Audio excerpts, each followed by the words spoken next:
توشہ case میں عمران خان کو ہر صورت میں نااہل کیا جائے.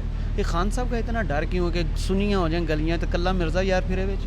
دیکھیے کلا تو نہیں نا, مرزے کے نال جنج ہے پوری, ٹھیک ہے کہ نہیں, پورے 13-14 جماعتوں کی اتحاد ہے.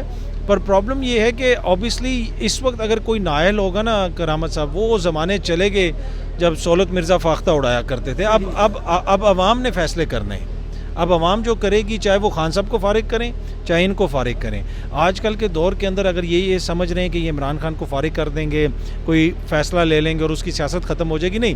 عمران خان کی سیاست ختم ہوگی اس کی اپنی غلطیوں سے, اس کی اپنی کوئی اگر وہ غلط کام کریں گے. اور دوسرا, عمران خان صاحب کی جو انشورنس پالیسی ہے نا, وہ یہ لوگ ہیں. جب تک یہ لوگ عوام کو نظر آتے رہیں گے, عمران خان کی پاپولیرٹی کم نہیں ہوگی. خان صاحب کی فلم اسی طرح چلتی رہے گی, کبھی اس میں کوئی گانا آ جائے گا, کبھی کوئی اس کے اندر مار دھاڑ آ جائے گی, کبھی اس میں کوئی ڈائلاگ آ جائیں گے, لیکن فلم اسی طرح چلتی رہے گی. مجھے نہیں لگتا کہ خان صاحب کی سیاست اتنی جلدی کوئی ختم ہونے جا رہی ہے. آپ نے کہا خان صاحب کی سیاست ختم نہیں ہوئی. بات شروع ہوئی تھی توشہ سے, پھر ممنوعہ فنڈنگ آئی, پھر دہشت گردی آئی, پھر توہین عدالت. تو یہ کیس جو ہوتے ہیں عدالت میں جا کے کیسے اٹھ جاتے ہیں؟ خان صاحب پر تو بڑے وہ سیاسی اتنے حملے کرتے ہیں, الزامات لگاتے ہیں, لیکن عدالت میں جا کے کیس ختم ہو جاتا ہے. دیکھیں, عدالتوں نے آئین اور قانون کے مطابق چلنا ہوتا ہے. بہت سارے عدالتوں کے فیصلوں کے اوپر ہم اعتراض بھی کرتے ہیں, تنقید بھی کرتے ہیں, لیکن اینڈ آف دا ڈے اگر کوئی بھی شخص ہے, میں ہوں, آپ ہو جائیں یا کوئی اور شخص ہو, انہی اداروں سے آپ کو ریلیف ملنا ہے, انصاف ملنا ہے. تو میں اسی لیے کہتا ہوں اداروں کو کنٹروورشل نہیں بنانا چاہیے. اور ہم نے دیکھا حالیہ دنوں میں